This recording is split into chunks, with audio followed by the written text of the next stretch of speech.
बेटा सुनना please, second chapter start कर रहे हैं आपका। पिछले चैप्टर के आपके एमसीक्यूज भी हो गए, सारे आपके टेस्ट के डाउट्स कवर हो गए। अब बेटा जो भी होमवर्क होगा अच्छे से करके लेके आना है इसको, ठीक है। ध्यान से देखो, chapter number second, compound interest. किसी को पता है सिंपल इंटरेस्ट और कंपाउंड इंटरेस्ट में डिफरेंस क्या है, या कभी सेम हो सकता है? पहले ये बताओ। Compound interest and simple interest कभी सेम हो सकता है?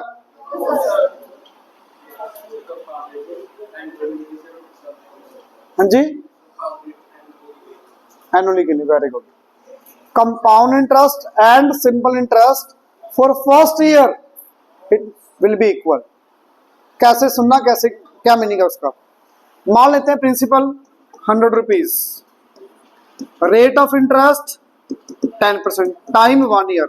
इंटरेस्ट आ जाएगा बड़े आराम से, PRT बाई 100। पहले तो आप डिफरेंस समझो भी, सिंपल इंटरेस्ट और कंपाउंड इंटरेस्ट में डिफरेंस क्या है और वो कब सेम हो सकता है। आपने सबने बोला भी कभी सेम नहीं होगा, बट सेम होता है फर्स्ट ईयर के लिए।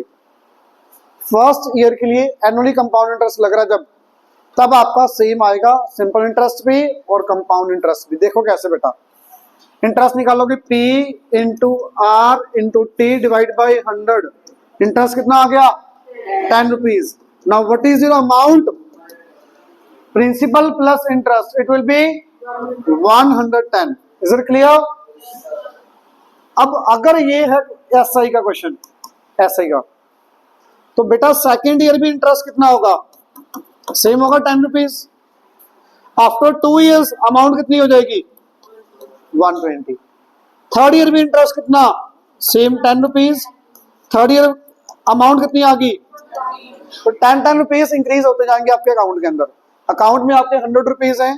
फर्स्ट ईयर का इंटरेस्ट, सिंपल इंटरेस्ट 10 रुपीज, 110 हो गया आफ्टर 1 ईयर। नेक्स्ट ईयर का भी interest 10 rupees, after 2 years 120 rupees will be there. Third year आपके अकाउंट में 130 रुपीज हो जाएंगे। ये बात क्लियर? अगर ये SI की जगह पर आपका इंटरेस्ट लगना होता कंपाउंड इंटरेस्ट एनुअली, तब क्या होता बेटा? P कितना? 100। मैं अब वो काम कर रहा हूं जो आपने 8th में किया था, विदाउट फॉर्मूला वाला पार्ट।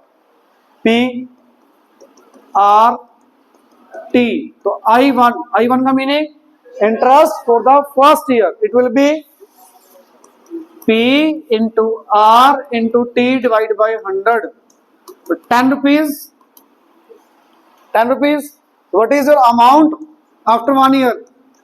110। तो चेक करो बेटा, अमाउंट और interest for the first year it will B same, चाहे सिंपल इंटरेस्ट हो चाहे कंपाउंड इंटरेस्ट हो। अगर कंपाउंड इंटरेस्ट कंपाउंडेड एनुअली लग रहा है तो then for the first year it will be always same. Clear? क्यों? क्योंकि दोनों के लिए principal same.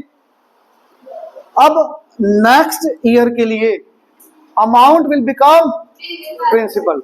Now principal will be 110, rate आपका 10%, टाइम आपका 1 ईयर सेकेंड ईयर के लिए। तो I2 P into R into T divide by 100। Second year का इंटरेस्ट कितना आ गया? 11 रुपीज। चेक करो, यहाँ पे सेकेंड ईयर का इंटरेस्ट 10 रुपीज था, यहाँ पे कितना हो गया? 11। ये इंटरेस्ट 11 इंक्रीज हो गया। क्यों इंक्रीज हुआ ये? क्योंकि आपका प्रिंसिपल इंक्रीज होगा यहाँ पे। तो कंपाउंड इंटरेस्ट में क्या होगा? Amount of previous year will become principal for the next year. जो भी लास्ट ईयर की अमाउंट की वैल्यू होगी, नेक्स्ट ईयर के लिए वो क्या बन जाएगी? प्रिंसिपल। तो प्रिंसिपल बढ़ गया, प्रिंसिपल इंक्रीज हो गया, तो आपका इंटरेस्ट भी इंक्रीज हो जाएगा। अब समझ आई बात? अब बात समझ आ गई? तो बेटा सेकेंड ईयर के लिए इंटरेस्ट अलग अलग, तो अमाउंट भी डिफरेंट होगी। Principal plus interest 121। तो यहाँ पे कितना था? 120। यहाँ पे कितना आ गया? 121। इंक्रीज हो गया बेटा। तो फर्स्ट ईयर के लिए सेम है, सेकेंड ईयर के लिए इट विल बी डिफरेंट। अब डिफरेंस समझ आया? Compound interest, simple interest. Clear? किसी भी बच्चे को डाउट तो नहीं है इसमें? तो बेटा आपके फर्स्ट एक्सरसाइज में क्या था? सारा पार्ट क्या है? ये वाला पार्ट। फर्स्ट ईयर का सोल्व करो, सेकेंड ईयर का सोल्व करो, थर्ड ईयर का सोल्व करो, स्टेप वाइज, जैसे आपने 8th क्लास में किया था, जो कि अभी आपके सिलेबस में नहीं है। फर्स्ट एक्सरसाइज कट गई क्योंकि इसकी जरूरत भी नहीं है। सेकंड एक्सरसाइज में क्या है? डायरेक्ट फॉर्मूलास आपने किए थे ना लास्ट ईयर, याद है अमाउंट का फॉर्मूला बेटा? Amount, what is formula for amount? Principal bracket 1 plus time, यही है बेटा। तो compounded annually where P is principal, R is rate of interest, T is time in years. Clear? This will be the amount after T years. Clear? अगर आपका ये है annually के लिए बेटा, कंपाउंडेड एनुअली, ठीक है। अगर हाफ ईयरली हो, शायद हाफ ईयरली के भी मैक्सिमम बच्चों को पता है, बताओगे?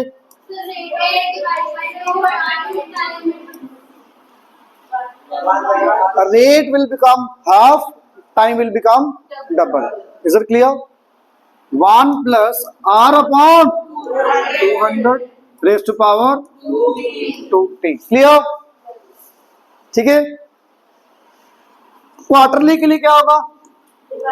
1 plus R upon raise to power 4 into T. Clear? अब ये तो वैल्यू आ रही है अमाउंट की। अगर मुझे पूछा हो कंपाउंड इंटरेस्ट का फॉर्मूला, -1, ठीक है। अब -1 वाला फॉर्मूला लगाना है, लगा सकते हो, कोई दिक्कत नहीं है, बट ब्रैकेट लगानी बहुत जरूरी है। फिर सुनना कैसे, कंपाउंड इंटरेस्ट का फॉर्मूला मैं ऐसे लिखता हूँ, ऐसे जनरली गलती होने के चांसेस थोड़े कम होते हैं। अमाउंट माइनस प्रिंसिपल, यही होगा। Compound interest will be amount minus principal. Amount की वैल्यू आपने अभी क्या बताई? P into 1 plus R upon 100 raise to power T minus P, यही बना। जनरली मैं बच्चों को यही लिखवाता हूँ, 1 वाला कम लिखवाता हूँ। क्यों? 1 वाला लिखो, गलत नहीं है, 100% सही है। ब्रैकेट लगाना बच्चा भूल जाता है, इसलिए मैं 1 वाला कम प्रेफर करता हूँ। ब्रैकेट सही लगाओगे देन 1 वाला भी सही है। कैसे? P वो पूरा कॉमन ले लिया, पूरे में से कॉमन ले लिया, तो यहाँ पे क्या बचा? 1 plus R by 100 raise to power T minus 1। ये बड़ी वाली ब्रैकेट लगानी जरूरी है, बच्चा ये खा जाता ब्रैकेट, मैं आपके नंबर खा जाऊंगा। बेटा ये अकेला 1 थोड़ी माइनस करोगे, P माइनस होना था ना, तो या तो ब्रैकेट लगाओ बड़ी वाली यहाँ पे, या वहां पे P रख लो, ये वाला फॉर्म लगा लो। ये आपकी विश, चाहे ये लिखो चाहे ये लिखो, बात एक ही है, फर्क कुछ भी नहीं है, बट ब्रैकेट लगाना मत बोलना यहाँ पे। क्लियर सबको? तो हमेशा amount minus principal will be your compound interest, हर क्वेश्चन के लिए, हर क्वेश्चन के लिए ऐसा होगा। अब ये तो आ गया ईयरली के लिए amount, half yearly, quarterly. Is it clear? अगर फर्स्ट ईयर का रेट R1 है, सेकेंड ईयर का रेट R2 है, थर्ड ईयर का रेट R3 है, फॉर्मूला याद है? सक्सेसिव का क्या था बेटा? सक्सेसिव रेट का P into 1 plus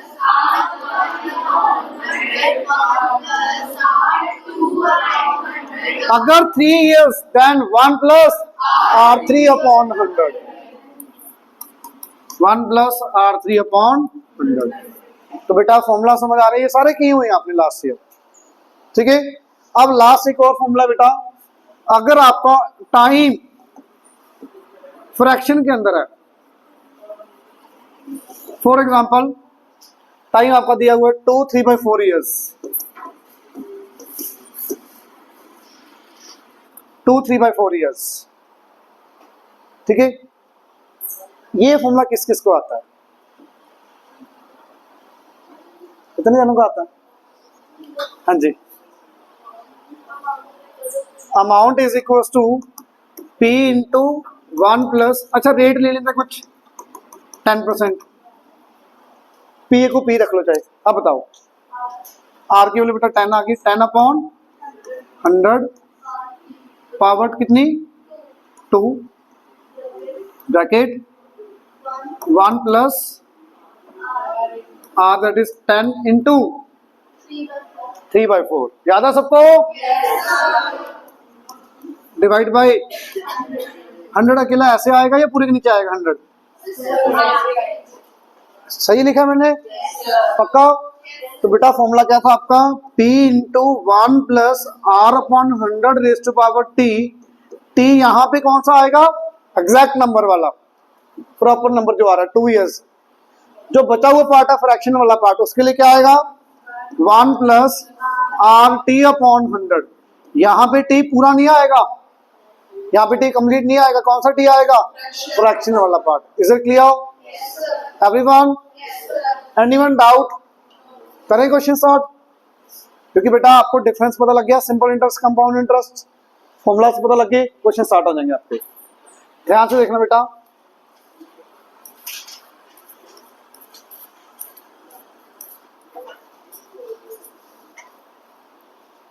calculation part घर पे कर लोगे, और प्लीज आपसे रिक्वेस्ट है कैलकुलेटर यूज नहीं करना। करोगे मेरे से लिखवा लो, साइन करवा के, नंबर नहीं आएंगे टेस्ट में। क्वेश्चन ज्यादा नहीं दूंगा, 10-12 क्वेश्चन करेंगे। ये नहीं भी एक ही दिन में आपका सारा चैप्टर खत्म हो जाएगा, नहीं। ज्यादा है 10-12? कम है? ज्यादा 10-12 भी नहीं, 12 क्वेश्चन ज्यादा है आपके एक दिन के। टाइम तो बेटा पढ़ना पड़ेगा आपको, काम पढ़ना है, निकालो टाइम। फोन छोड़ दो, टाइम ही फोन छोड़ दो, टाइम ही टाइम है पढ़ने के लिए। प्लीज इधर देखो। अच्छा मुझे ये बताओ, आप कह रहे हो होमवर्क ज्यादा है, अगर 10 क्वेश्चन है, 12 क्वेश्चन भी डेली नहीं करोगे, सिलेबस कैसे पूरा करोगे भी? तो अच्छी बात है, पढ़ो। देखो, find the amount and compound interest on, find the compound amount and compound interest on 12,000। What is 12,000? 95% बच्चों को ये सब कुछ आता होगा। लास्ट ईयर बिल्कुल सेम था, नया कुछ भी नहीं आ रहा। 12th क्वेश्चन के बाद नया पार्ट शुरू होगा शायद, थोड़ा बहुत देखना। 12,000 time 2 years, rate 10%। Clear? Interest being paid annually, तो व्हाट इज द अमाउंट? क्या था बेटा? P into R upon 100 raise to power 2। ये क्लियर है सबको? अच्छा ये कट गई 0 1 12,000 इंटू 1 + 1/10 11/10, 11/10 का स्क्वायर। बेटा आराम से मल्टीप्लाई करके अमाउंट आ जाएगी, माइनस प्रिंसिपल करके it will B compound interest. Is it clear? Multiply वगैरह तो कर ही लोगे ना, पक्का? आगे सेकंड, कुछ फर्क है? P R T, same calculation part, same formula, answer लगा के आ जाएगा बेटा आंसर। अच्छा एक चीज थोड़ी सी कैलकुलेशन पार्ट में यूज होगा, वैसे कई बच्चों को शायद पता है, जो 100 के नियर अबाउट नंबर्स हैं उनका डायरेक्ट स्क्वायर करना ना पड़े, डायरेक्ट स्क्वायर करना आता है। 104 का स्क्वायर डायरेक्ट विदाउट कैलकुलेशन 10816, पता है? 106 का स्क्वायर 11236, मतलब करने की जरूरत नहीं है, डायरेक्ट आ जाएगा। पता नहीं है आपको? तो पता, मुझे पता है। सुनो कैसे आना है, सिर्फ जो 100 से पास वाले नंबर्स के लिए, ऐसे नहीं हर किसी के लिए मेथड लगाते जाओ, क्योंकि ना यहाँ पे क्या आता है, नीचे 100 आता है ना, R अपॉन 100, जैसे मान लो 1 + 5 अपॉन 100 आ रहा है, पावर आपकी 2 आ रही है, तो टाइम थोड़ा सा सेव होगा। यहाँ पे कटिंग मत करा करो, तो 1 + 5/100 105/100, तो 105 का स्क्वायर डायरेक्ट आपको याद होगा 11025 अपॉन डायरेक्ट। तो कैलकुलेशन पार्ट कम हो जाता है, टाइम भी सेव होता है ऐसे। तो ये वाला स्क्वायर कैसे किया वो समझो, लास्ट वाले डिजिट का स्क्वायर लास्ट के 2 डिजिट्स के अंदर, 100 से कितना ज्यादा है? 4, तो 104 + 4 108, जितना 100 से ज्यादा उतना उसमें ऐड कर दो। 104 + 4 108 करके तो नहीं देखना पड़ेगा, सीधा हो जाएगा। 4 का स्क्वायर 16, ये भी सबको पता है।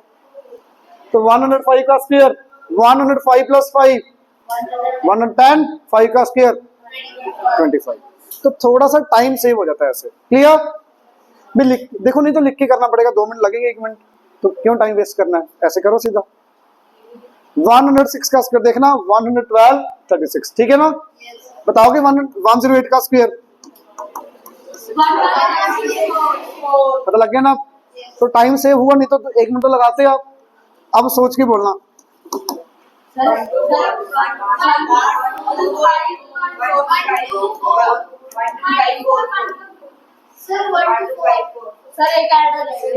बताता हूँ। 12 का square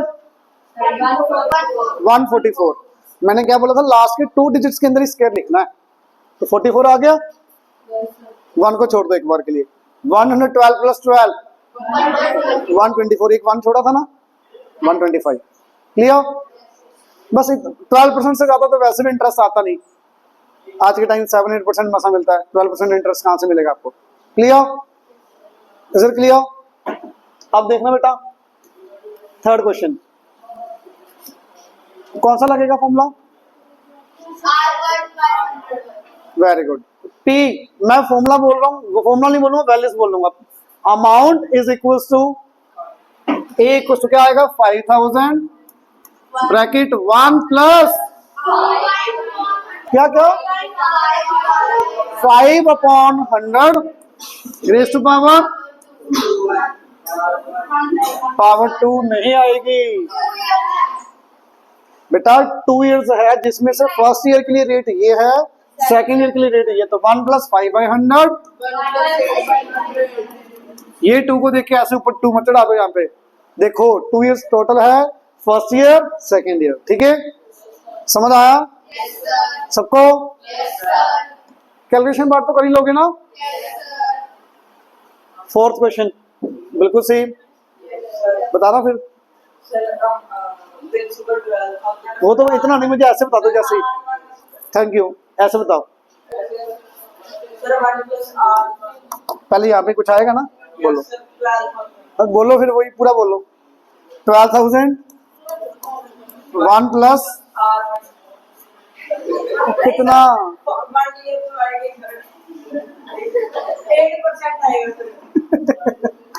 upon 100 raise to power.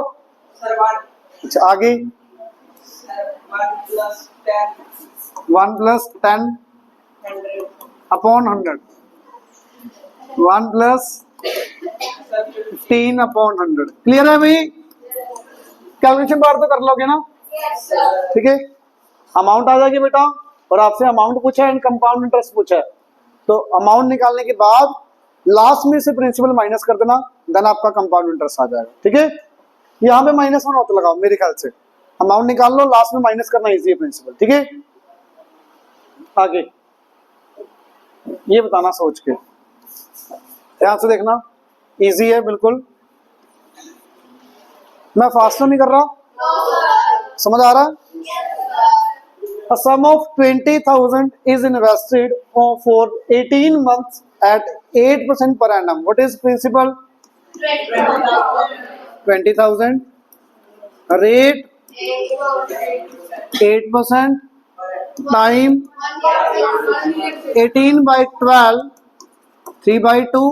1/2 years. Clear? ये बात clear? Interest being compounded half yearly. Find out the amount earned.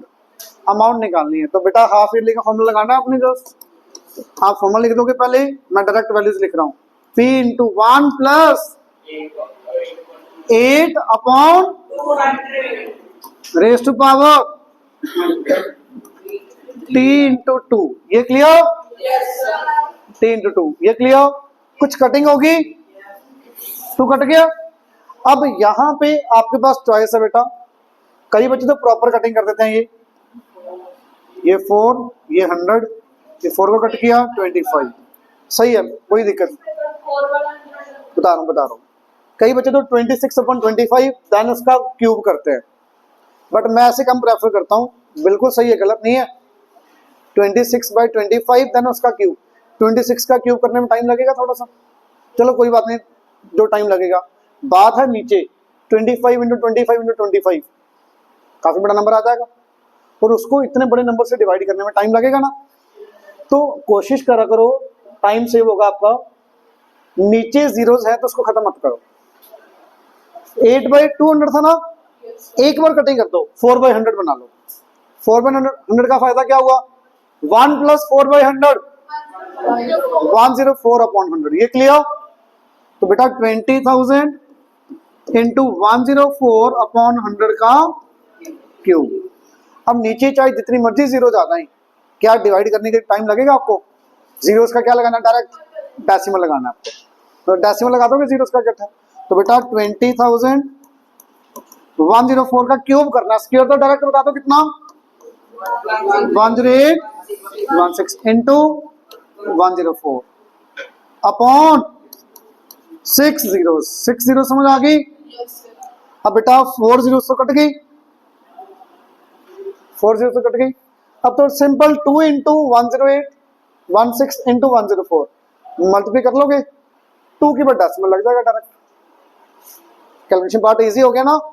Multiply करना डिवाइड करने से बहुत इजी है, क्योंकि नीचे अगर आप 26/25 लिख लोगे, 26/25 को फिर यहाँ पे कटिंग करते जाना पड़ेगा।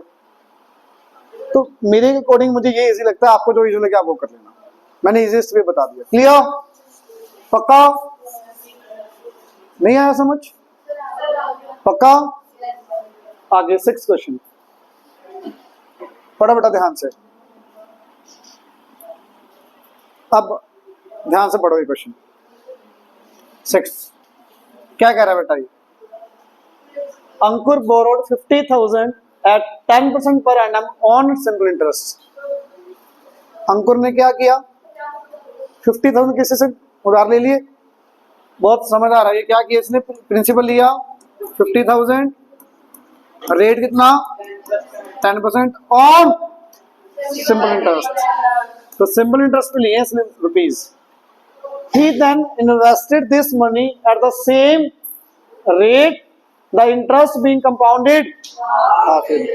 मतलब इसने अंकुर ने 50,000 किसी से बोरो किए सिंपल इंटरेस्ट के ऊपर, और उसी टाइम किसी और को दे दिए पैसे, और जो जिसको दिए उसको क्या बोला, कंपाउंडेड हाफ ईयरली लगेगा इंटरेस्ट। क्लियर?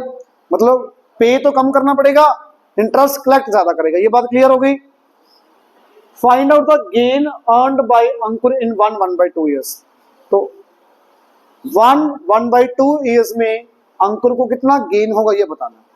क्वेश्चन समझ आया? क्वेश्चन समझ आया? तो पहले तो आप ये निकालो 1/2 ईयर्स में अंकुर ने कितने रुपीज पे करने जिससे लिए, निकाल लो। प्रिंसिपल इतना लिया उसने, ये रेट है, ये टाइम है, सिंपल इंटरेस्ट दिया हुआ है, तो भले अमाउंट निकालो। 50,000 की अमाउंट जो उसने बोरो की है आफ्टर 1/2 ईयर्स, उसको वापस कितनी करनी है, ये बात क्लियर। निकालो बेटा, इंटरेस्ट निकालो। पहले यहाँ पे क्या आएगा, P into R into T 3/2 upon, अच्छा सिंपल इंटरेस्ट में टाइम चाहे फ्रैक्शन में हो चाहे विदाउट फ्रैक्शन हो, डायरेक्ट एज इट इज लगा सकते हो आप। सिंपल इंटरेस्ट में टाइम जैसे मर्जी हो, ईयर्स में होना चाहिए बस, फ्रैक्शन में। तो बेटा लगाओ, ये कितना आएगा, ये जीरोस कट गई, ये कट गया आपका 250, 250 इंटू 3 750, 7500 इंटरेस्ट 75,000 नहीं आएगा। 50,000 का इंटरेस्ट 75,000 कैसे हो जाएगा? ठीक है, थोड़ा सा तो दिमाग लगाओ। 50,000 तो बोरो की है, 75,000 का इंटरेस्ट बन जाएगा उसका 7,500। क्लियर? 7,500 will be interest. तो अमाउंट पे कितनी करनी है अंकुर को, 50,000 प्लस 7,500, तो 57,000। ये बात समझ आई? जिसने अंकुर ने जिससे पैसे बोरो किए हैं उसको इतने रुपीस देने हैं। अब अंकुर ने आगे इन्वेस्ट कर दिए कहीं, अब अंकुर को कितने पैसे मिलेंगे वहां से, वो निकाल लो। प्रिंसिपल कितना 50,000, रेट कितना at the same rate, same rate का मतलब 10%, उसी टाइम के लिए 3/2 ईयर्स। इंटरेस्ट अमाउंट का formula half yearly, half yearly लिखना बेटा। क्या था अमाउंट का फॉर्मूला भाई, P into 1 plus R upon 200 raise to power 3/2 into 2। Clear? 2 और 2 कट जाएगा। ये वैल्यू कितनी आएगी बेटा, कटिंग करो, 5/100। Is it clear? तो 50,000 इंटू 1 प्लस 5/100 105 अपॉन 100 का cube. Anyone doubt? Anyone doubt बेटा? 50,000 into 11025 into 105 divide by 6 zeros। Clear? 4 zeros will cancel here। Anyone doubt? पक्का? किसी को भी डाउट है तो बताओ बेटा। 5 इंटू 11025 इंटू 105 मल्टीप्लाई कर लोगे, 2 के बाद डेसिमल लग जाएगा, हो जाएगा। ये अमाउंट कौन सी आएगी बेटा? जो अंकुर को रिसीव होगी। ये वैल्यू कम होगी कि ज्यादा होगी, इतना बता दो बस। ज्यादा होगी ना, तो ये वाली वैल्यू उसको मिलेगी अंकुर को, ये वाली अंकुर को पे करने हैं। ये अंकुर को मनी रिसीव होगी, ये पे करनी है, तो रिसीव ज्यादा होगी तो इनका difference will be the gain, profit या गेन। क्लियर? ये अंकुर को पे करने जिससे उसने पैसे लिए, ये अंकुर को पैसे मिलेंगे जिसको उसने उधार दिया था, आगे इन्वेस्ट किया था। ये रिसीव होगी मनी, ये पे करनी है, तो it will be greater, difference will be your profit. Clear? Anyone doubt? Question समझ आया अच्छे से? नेक्स्ट 7 क्वेश्चन इजी है, बताओगे? 7 question. What sum of money? What you have to find here? Everyone clear? Will amount to 9261. What is given to you? Amount given है बेटा 9261 time 3 years, rate 5% per annum, compound interest. अकेला compound interest बोला, कुछ नहीं बोला होगा तो आप एनुअली ही काउंट करके ले चलोगे। हाफ ईयरली, क्वार्टरली नहीं बोला तो आप ईयरली या एनुअली ही काउंट करोगे। Is it clear? तो बेटा बता दो formula. 9261 is equal to P into 1 plus R upon 100 raise to power 3। Anyone doubt? तो 9261 P इंटू बेटा कितना आ गई है 105 अपॉन 100 का क्यूब। अब यहां पे आपको कटिंग करनी पड़ेगी, क्योंकि नहीं भी करोगे तो हो तो फिर भी जाएगा। कटिंग करनी, जब P निकालना हो ना आपको, तब आपको कटिंग करनी पड़ेगी। कटिंग करना ही कितना आएगा 21 अपॉन 20। क्लियर है बेटा? तो करो solve. 9261 is equal to P into 21 का क्यूब। 9261 होता है, चेक आप करके देख लेना। 21 का क्यूब 9261 ही आएगा। 9261 अपॉन 8000। तो बेटा 9261 will cancel here, principal will be 8000। Calculation part समझ आया? कैलकुलेशन पार्ट समझ आया बेटा सबको? Anyone doubt? नेक्स्ट क्वेश्चन बताओगे इसमें क्या करना है। ये 164 क्या दिया, ध्यान से रीड करो पहले। On what sum of money will compound interest for 2 years 5% per annum will be 164. 164 will be compound interest. Is it clear? Yes, sir. सबको क्लियर है इतना? तो बेटा या तो डायरेक्ट फॉर्मूला लगा लेना 1 वाला, बट मैंने आपको बताया था मैं 1 वाला कम प्रेफर करता हूँ। आप पहले सिंपल अमाउंट का फॉर्मूला लगाते हैं। क्या आएगा अमाउंट का फॉर्मूला बताओगे? P into 1 plus 5 upon 100 raise to power 2। Anyone doubt? Amount is equal to P into कितना आएगा बेटा ये 110.25 अपॉन 10,000। ये क्लियर? Anyone doubt? तो अमाउंट की वैल्यू CI कैसे आएगा यहाँ से? एक ही बात है बेटा, let principal will be x, तो यहाँ पे x आ जाएगा, कोई दिक्कत नहीं। अमाउंट माइनस प्रिंसिपल, तो बेटा compound interest will be given to you 164 is equals to amount की value 11025 upon 10,000 P minus P upon 1। ये क्लियर है? कटिंग करने का, अब नई कटिंग की ना, इसका फायदा देखना कितना इजी है। 164 इज इक्वल टू बेटा एलसीएम कितना, तो 11,025 में से 10,000 P माइनस करना टाइम लगेगा, डायरेक्ट माइनस हो जाएगा, कितना आ जाएगा भाई 1025p डायरेक्ट माइनस। तो जीरोस का ये फायदा है, माइनस करना भी इजी है, डिवाइड करना भी इजी है, प्लस करना भी इजी है। तो 164 इंटू 10,000 इक्वल टू 1025p, ये नीचे आ जाएगा बेटा, p will be your answer. Clear? तो आपका होमवर्क टिल 12, क्लियर?